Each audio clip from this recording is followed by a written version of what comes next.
This episode of the Barclay Street podcast is presented by the Victorian Responsible Gambling Foundation, a proud partner of the Bulldogs.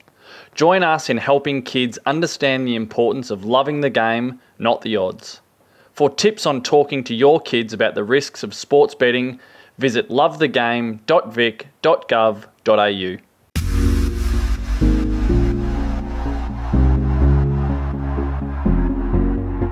Hello and welcome to the Western Bulldogs podcast, Barclay Street. Great to have you with us. It's with Bob Murphy and Easton Wood, usual proceedings. We are going to start off a little bit different today though, after the Taylor Walker racist incident and the subsequent conversation around that. We thought it was pertinent as a club to read out a statement that's been put out publicly this morning. So Easton is probably best, and that message to the public is from the football club. Do you want to do the honours, mate? Will do, Bob. Thank you.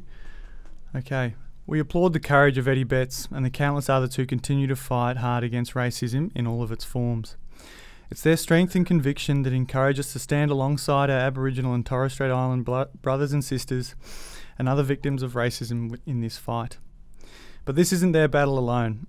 Everyone has a role to play in building an inclusive community. If you see racist behaviour, call it out, so we challenge and confront unacceptable behaviour.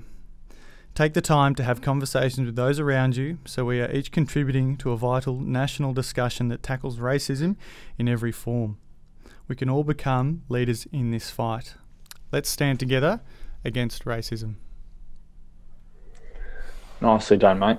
Okay, let's put that to one side whilst not forgetting the importance of it, and get stuck into regular Barclay Street proceedings. And it is I don't know if it is my great pleasure. To be honest, it's going to be quite painful. There were some shocking scenes at Marvel Stadium on Sunday.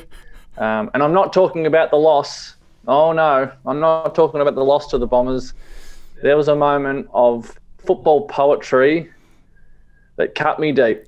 It cut me real deep. Well, just in case it hadn't cut deep enough, Bob, we've managed to get it here ready again, just to go over it. I know I sent it to you straight after the game, so you've had multiple opportunities, but here it is. Just again, I'll just whack it there, and you can sit back and enjoy this as it just plays out. What I'm doing up in the forward line, don't ask me. Don't need to go there. Just getting up the ground, mate. You know. Forward, was it compressing the ground, or were you just after a snag? We'll call it that. I've since watched it back and watched the celebration. I was so shocked that it went through. I had that moment of I don't know what to do. Someone come to me soon so I don't have to pretend to celebrate. I don't know what's going on. But I'm glad you've enjoyed that for the 12th time. And look, we'll keep it up our sleeve so we can bring it up at any moment during the rest of the show and subsequent shows. So it's nice to have that up the sleeve. But you know, put it well.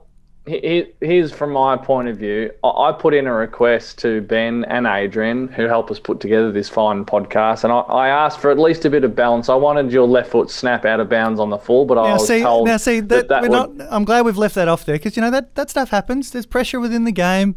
That, you know, it's about balance. You've kicked it out on the full before, so have I. We don't need to go there. We don't need those moments. So that wasn't a surprise. This was.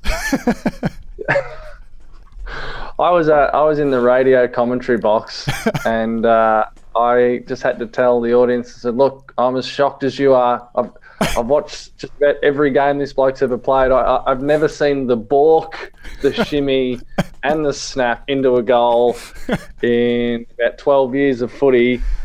It was a lot to take in. It's a lot to digest. It was quite the moment. When did you realise you were going to go for the move? You know, when this is the thing, Bob. There was no realising. There's no realising. There's no anything. It's one of those. I'm not going to say it was an out of body experience, but it happened before. It was all over before I thought about it.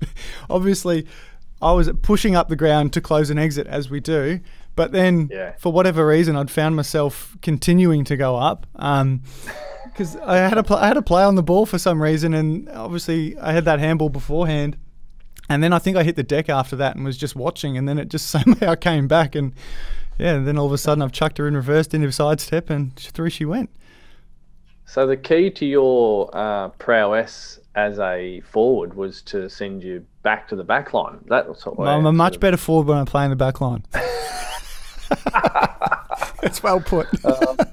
Much more dangerous. It won't be the last time we have a look at it today, because for all of the shenanigans, it was a beautiful goal, mate. It's something to be proud of. I've got the Bulldog supporters off their feet. We're sort of jumping around all over the place today. That is the mood of the times at the moment, and even with footy as well thrown into the mix. But Josh Bruce, to lose him in the last 20 seconds to the serious, the big enchilada, the ACL.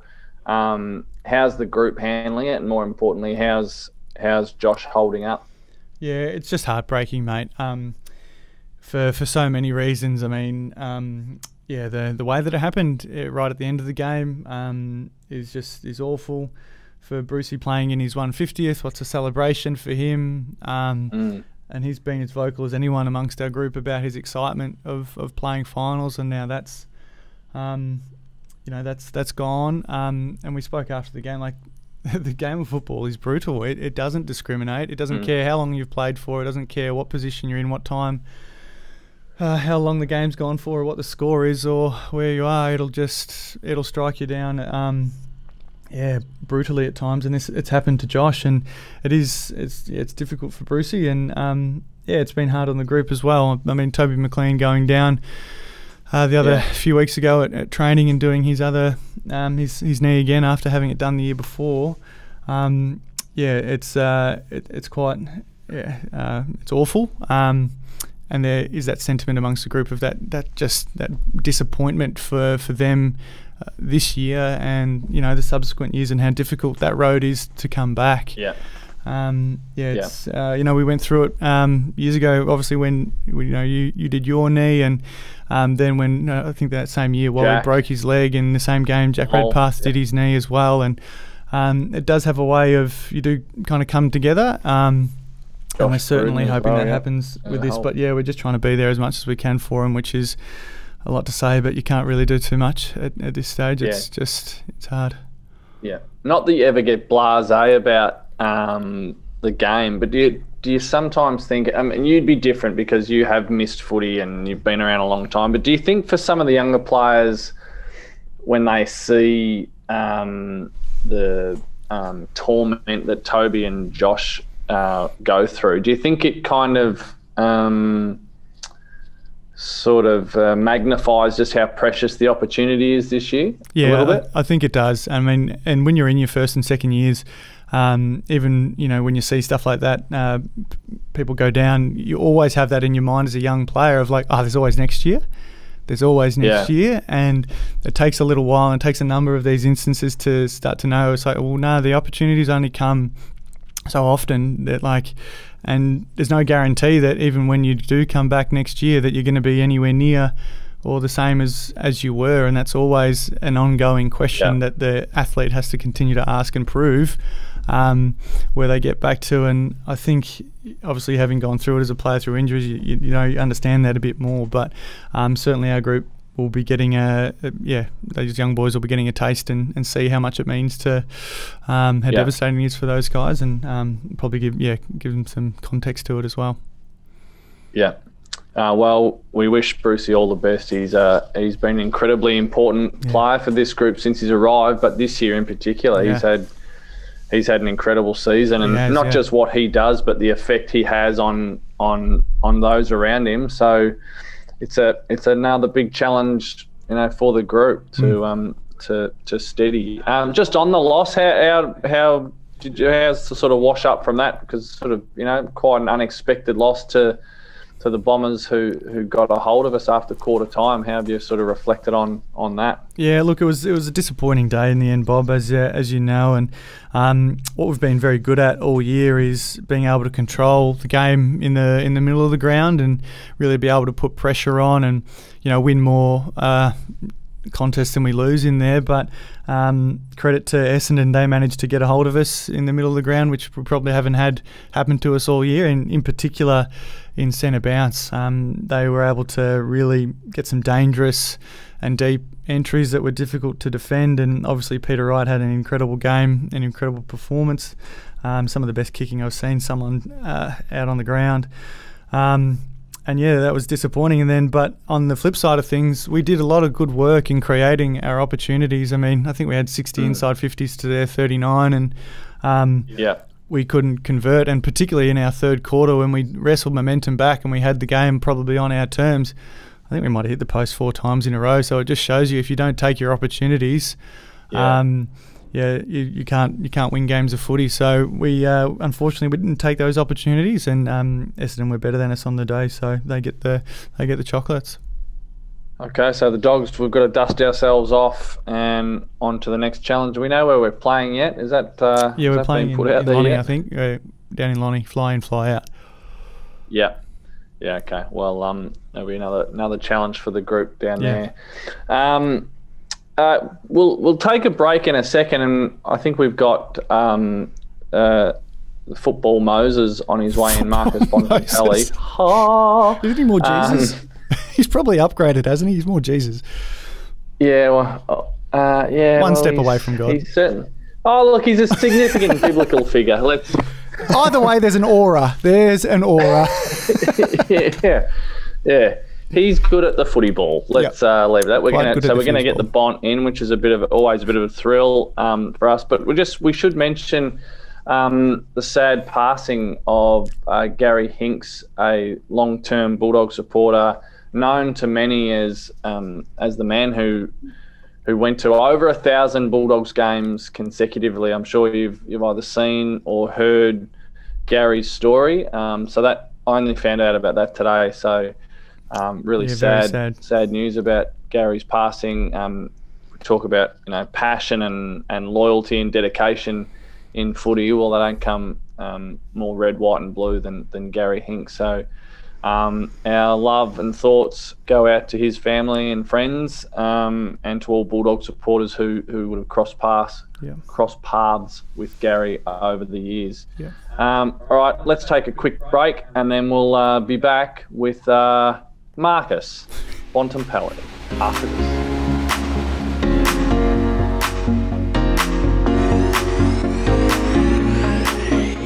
Welcome back to the Western Bulldogs podcast, Barclay Street, and it is our great pleasure to welcome back a former co-host, the current skipper, Marcus Bontempelli.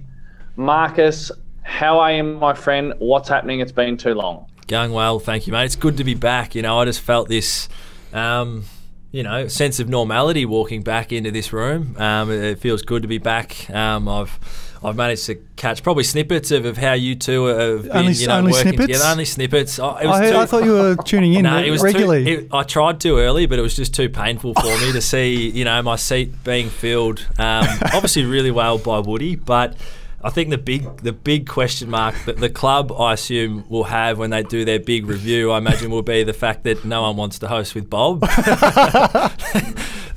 He just keeps rolling through the co-hosts. Yeah, actually, the common denominator there, he's got a good point there, Toj. I thought we were setting up to be pointed on to me here, but I'm glad it's I know hard to work with, Murphy. How this seat works. Murphy burns another host. Look out. I know how this seat works, so I prefer to come in on the attack and offensive than get just gunned down. So I thought I'd come in for all guns blazing. Well played. Look, it's fair to say I am the Axl Rose of the podcast world, where it's just me remaining and just a cast of crew just filing in. Easton will be gone in a few weeks, and it'll be on to the next. They'll be on to the next. Churn and burn, Toast. On pretty quick. Yeah. Hey, Marcus, how how horrified were you when Easton balked, shimmied, and snapped a beautiful goal? Great on the question. Weekend? It was quite disturbing for many of us. Yeah, no, I had a spray loaded and ready to go. I was almost right behind him, just over his back shoulder, and was loaded. I was ready to go. Probably give him one of yours, Bob, that you used to do on occasion. Direct back and in cutting. the day. Yeah, exactly. You didn't miss, but no, it was.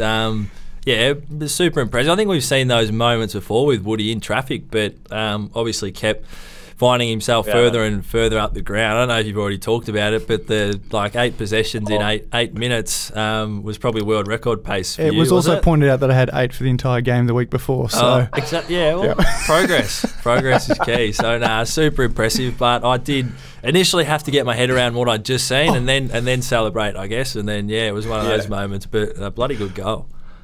Yeah, I noticed a lot of sort of reluctant celebrating out of begrudging respect for it. Yeah. Hey, Easton, I forgot to ask you before, but you came off with the blood rule. That boringly gorgeous face of yours, how damaged is it? No, it's not too bad. It was this big collision between me, Caleb, and Trucker, and I was kind of the meat in the sandwich between those two. And I think I copped a whack on the jaw, and my bottom teeth came through underneath my lip.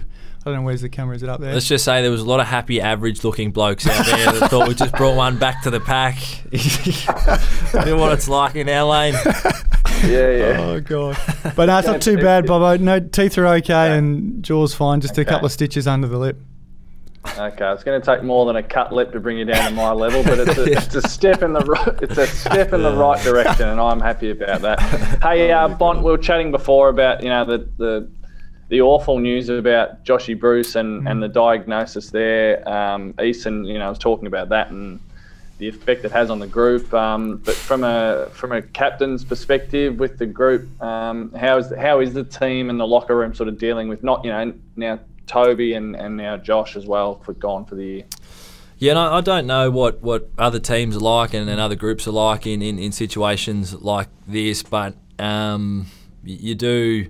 Initially, it's a bit of an emotional sort of couple of days, isn't it? Once I think everyone knows that the process, how challenging, especially those injuries can be, and I think particularly in this case when you've got such a pivotal character, a pivotal sort of cog in the chain in terms of Brucey and being one of our key forwards, and particularly because of, we call it the sweat equity, the work that he's put in, particularly over this past sort of 12 months, I guess. He was really probably disappointed after last year not being able to probably put some of that form that we'd seen over the years on the park, and he went away. He spent so much work in Canberra, getting himself fit, training with I think Jack Steele up there, and he just came back looking like a player that just had a bit of a point to prove. So every scenario is difficult, and all obviously have its own sort of moments where you reflect on and just sort of can't believe it. But you do in footy scenarios, and you know this, and so do you, Woody. It's things move so quickly. So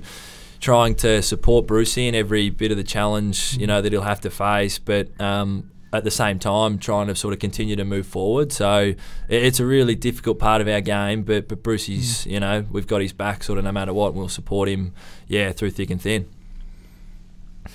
So a couple of weeks to go before finals, still a wide open race. I got the first little hint of spring today, a little bit of hay fever.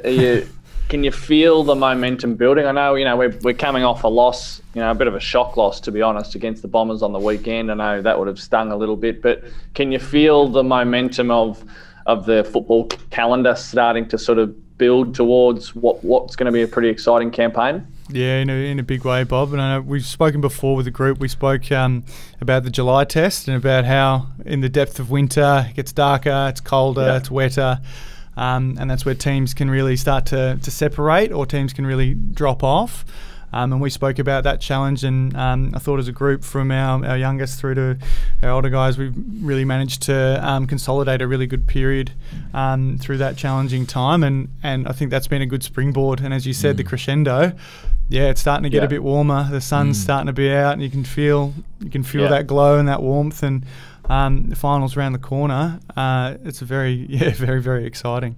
Yeah, we sat down, Woody's point about the, July test, we actually probably tried to jump ahead of it in a way and then sat down probably sort of the week or two before it's starting to get, cold and that sort of period comes up, and then ultimately said that we wanted to bounce out of the sort of July test, that sort of couple of weeks where teams get the chance to hopefully separate themselves, and, you never really know how something like that's going to go, but I think the optimism and pretty much setting the bar of a challenge to try and meet that's probably the challenge of the whole season. It's such a long season that there are different junctures, like you obviously start, then you hit the middle, you hit this period, and then obviously out the other side, which is where we're coming to now, and all those good things. So it's encouraging to feel that we managed our way through that period reasonably well, albeit coming out with a loss on the weekend, but those elements of sun and warmth really do naturally give you a bit of an extra an extra step. So continue to move forward, mate. Nice. Well, it should be a nice moment for all Bulldogs people, not just the players, but that first smell of jasmine. It's that checks and balances of is your season done, or are you still in with a chance? And we are very much still in with the chance. So breathe it in, Bulldogs fans. I was about to ask you, Bont, what you've been up to in lockdown, how you've been keeping yourself busy, but I believe I already know the answer, that you're dipping your toes into the world of pop music via singer-songwriter Ella J. Can you give us any update on how it's going in the charts? Ella J, of course, daughter of Bulldog legend Brad Johnson, pop singer, songwriter, and has chosen you as a debut single, which not how I would have gone, but you didn't get. Well, speaking like someone who's really upset there's never been a song written about. Well, there probably has, but it was probably 20 years ago, and he wrote it. Yeah, and I mean, before I start, I heard you're a bit flat. Maybe there wasn't any interest to, duet. Even your voice, you've spent a lot of time working on it. The guitar elements didn't get a look in, so don't you don't have to answer that, because I don't want to embarrass you. I don't want to. I'm neither going to confirm nor deny. Solo album, two. You didn't want to share the limelight. just answer the question there. True. That's what I'm here for. I don't ask them anymore. I just answer. I guess it started. I really didn't have too much to do with it. Ultimately, Jono reached out a couple of months back now. And you in it? I haven't seen it. Sorry, I'm totally. Oh, it's my understanding, and I have heard it. It's no. It's a footy song essentially, but has leaned somewhat towards, I guess, what I've done or some of my football aspects. It's called the Bont. Isn't it? No, it's not. Is it? I don't know what the name is. I believe it's called the Bont. Yeah. Yep, okay. So some, there you go. All of you. Okay. Well, I didn't realise it would be. Yeah. It wasn't going to be called the Woody, was it? So it's. Well, after the goal on the weekend, Toes, you never know. The door's back open, mate. So there is scope, actually. Give it a little bit. Yeah. Maybe have a little feet wood. You might get a little featuring. This worldwide, like Pitbull or something like that. Yeah. So no, I haven't really had all that much to probably do with it, other than be some part of the, I guess, inspiration behind it. So although it probably made me, not, I guess, uncomfortable, sort of the word, in it being somewhat about me, and attention's probably not something I look for or am after, but for that to be something Ella wanted to explore, I sort of couldn't really say no if that's something she felt passionate about. So still, even the fact that hearing about it now, it even makes me feel a little bit on edge, because I'm like, I don't love that attention. So, but I love that she's chasing her passion. She loves it. She's got a great voice. And it's she's definitely she's a proper talent. She's one of those cool things. You're lucky to be a part of, I think, as a footballer, as a person of influence. So, I'm hoping it goes well for her sake, for sure.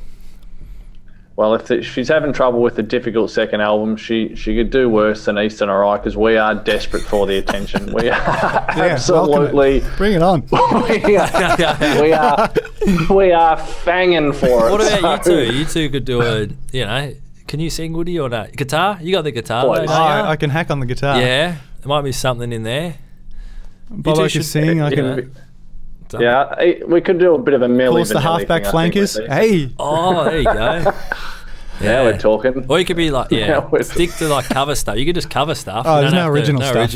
Yeah, just butcher some really nice stuff. Yeah, we're in it for the money. So true. Whatever pays the most. Let's just keep it commercial. Hey, we don't have you all day, Marcus. So we want to trial run some new stock standard player questions on you. So because we had a few of the other questions, scariest movie as a kid, that went pretty well. Footballer in your neighbourhood, that was a bit of a hit for a while. Then it sort of fell off the cliff. The Last Dance, who was your favourite character? It's pretty tough. Feedback has been strong. There's only a couple to choose from, I guess. But yeah. After the ninth, it's disappointing. Bob's disappointed. I mean, he came up with all the questions and they weren't that well received, and that's okay. Bob's still coming up with all the questions. This is the change, the changing of the guard. Wow. So we've got some new ones. It's not the questions I was disappointed. It's not important who came up with them. It was me, but that's all right. It doesn't matter. Sensing tension, guys. All right, do your breathing exercises. It's more than tension. It's more than tension.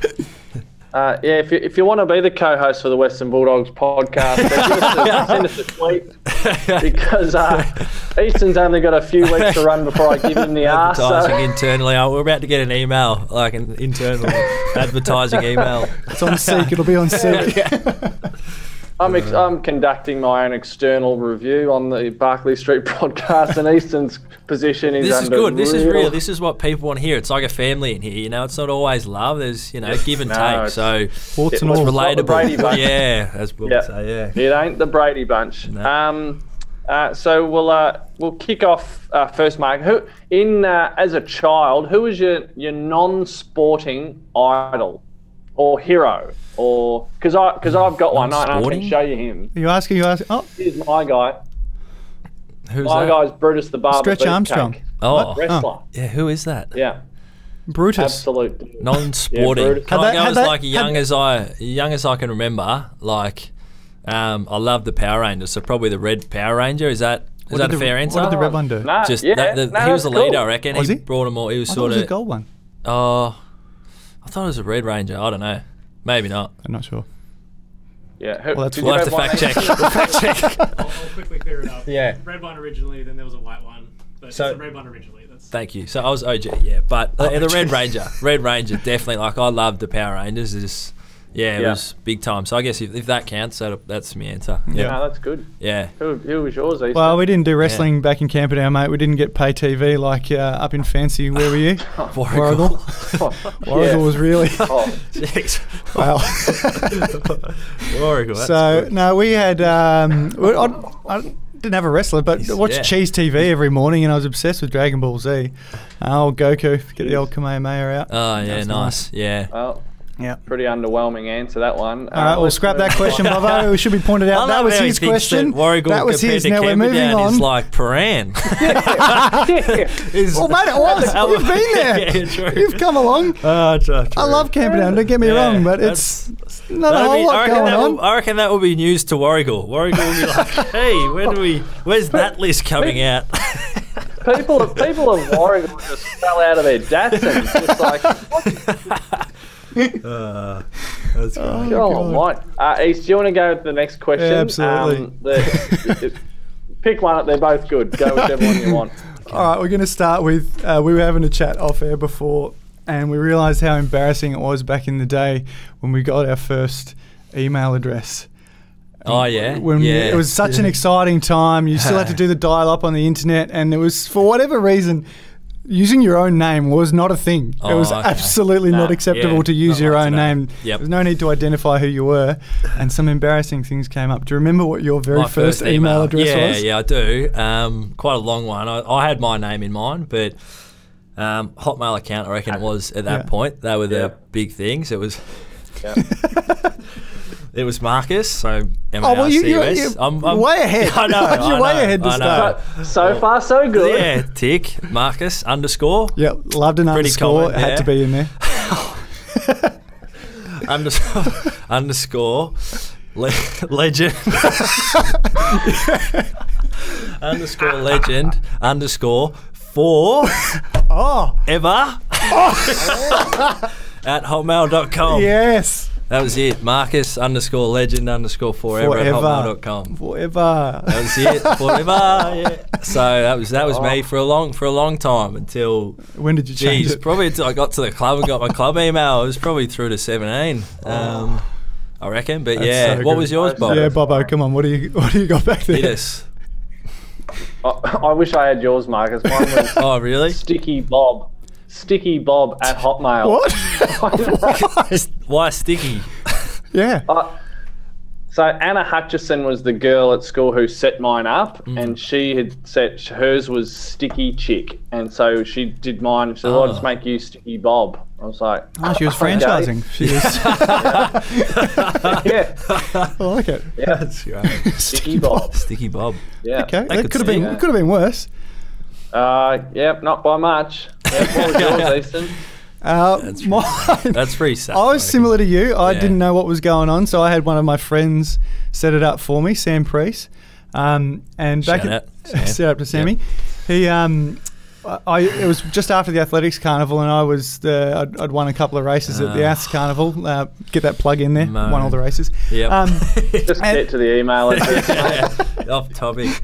But it was first word was speed underscore. So I snuck an underscore in there. Speed underscore freak 28. So yes, that was me. At Hotmail, I believe. 28. Yeah. Feel sick. Wow. Yeah. Worse in context as I got older, but So Marcus, Yep. so you've retired from. This is the scenario. Oh, okay. You've retired Still from going. footy. Yep. Look, things haven't worked out. You've invested your money poorly, all that, and your life after footy, unfortunately, this is how the cards have fallen. Is Okay. you are your employment is you are an exotic dancer on the P&O Fair Star, and part of the employment contract is you have to your name now. Marcus Bontempelli is in the bin. Okay. It has to be your Yep. pet name, your first pet's name, and the Okay. street you grew up on. Oh, okay. Who are you? so your first pet name and the street you grew up on. Okay, was Jazz. Great start. Jazz. And What street? and we were in a court and it was Carmen Close. Jazz Carmen. Is it Jazz Carmen? Oh, Jazzy. That's me.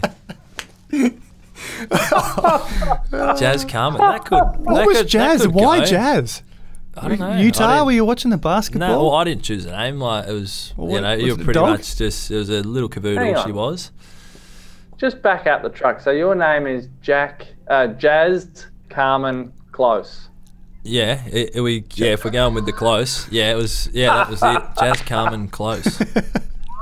That's something I'd want to see. Admittedly, the name would I'd watch. The name would, bring some attraction. I reckon. Yes, it does. Yeah. I can- Jazz. I can think see that was the a glitter. mum decision. Okay. She like that. So I was just happy with the Shout out dog. Geraldine. Yeah. Oh, Yeah. God, What about you, God. Bobo? You'd have to have. Yours would have been something. Mine's a bit more sort of straight to it. Mine would be if I was an exotic dancer on the P&O Fair Star, I'd be Kaiser Albert. Sorry, Albert. Kaiser. Doesn't quite have the Kaiser pizzazz. Sose. Yeah. Well, it must have been from The Usual Suspects, wasn't was it? it? Is that what Yeah, gave it you was, Kaiser? Yeah, Kaiser Soze, Oh, yeah. Kaiser Albert. Back in '95. Yeah, Yeah. Kaiser Albert. Yeah. What's yours, Easton? Not as exotic. Mine's not quite as exotic as Bont's. We had a Kelpie growing up, so remember the TV ad, Bob the Kelpie? Yeah. So we called I was very creative as a kid, so I nicked that name and called it Bob. So Nice. and I lived on the Been Princess at Highway, so I'm years. Bob Princess. That's not Oh, bad. Not the worst. Bob Princess. That's not. Yeah, Bob Princess. Yeah. Yeah, that's 'Cause got a it's bit of sorta- glitter about it. Yeah. A bit of glitter at the Yeah. end. Yeah. Bit royal, but a bit I like dangerous. Yeah. There's Yeah. some intrigue there. Hey, Bont, the other one is our favourite. All-time fave. Archie Salick, our favourite, all-time iconic cult hero of the Yep. Western Bulldogs. Has a nickname for everyone, not afraid to use it, reuse it, say it over 50 times in a single sitting. Has he got one for you? My one was based off the fact that at one point early on in my career at the Bulldogs, It's always early. Yeah, true. He gets on early. Starts them young. I spent some time living in Pascoe Vale with a family friend of mine on the big days of training. And so I'd stay there a couple of nights a week. And I think it was Archie's partner at the time also lived in Pascoe Vale. So he, once I told, he's like, oh, where you living? I said, oh, I live, still back in Eltham, but, I spent some time in Pascoe Vale. He goes, oh, Pascoe Vale. Well, I've got, my partner lives in Pascoe Vale. What street are you on? I was like, oh, I'm on Essex Street. And he's like, oh, Essex. And I'm like, what are you on? And he's like, oh, I'm on Eastgate. And he's like, Eastgate. So I've now officially become Essex, because I lived on Essex Street, Pascoe Vale, and he is to me Eastgate because he was on Eastgate Street in Pascoe Vale. So that was it basically. So it's not a huge story behind it, but that's what I was. So it's Essex every day. Ordained Essex, yeah. But it's like Essex. He gives it. It's not plenty. just Essex. There's mayo and the rest on it. An Archie spin, he's got a bit of that on it, Archie. We should mic him up, Bob. This is just off the top of my head, but we should mic him up for a day and just get the best snippets. If we could organise that. Yeah, that would I think be good. The listeners to Barclay Street, they've enjoyed Archie's nickname segment. We're going to get him on, but it might be great to get him on and go through some of his content. I think that's a good idea. I think when we get Archie on, we really don't want to talk to him about much else other than just his nicknames. So we'll just rattle through all the players. Otherwise, it could be a 5-hour podcast. Hey, Marcus, thanks for coming up for a chat. Always good to have you on Barclay Street. Good luck down in Launceston this weekend. We're in your corner as always, mate. Proud of how you lead the boys. Looking forward to seeing what lays ahead for you and the team. And it's awards season coming up pretty soon. I think you're going to be a busy boy. And we'll see. Look, if you're after a +1, and look, I'm available. I can shift some things around. I know lockdown's difficult. You've had your time in the limelight, Bob. Sit back, mate. Shortlist. Get back. Maybe shortlist. I'll let you know. And again, just to reiterate, Western Bulldogs fans, if you want to not register your interest in co-hosting Barclay Street the next year. Do your research. Do your research on who you'll be hosting with. Just be warned. You don't have to look far. There's a handful to work with. Little diva. And for those Easton Wood fans, really slurp up the next couple of weeks of content, because you may not be hearing much from him in 2022.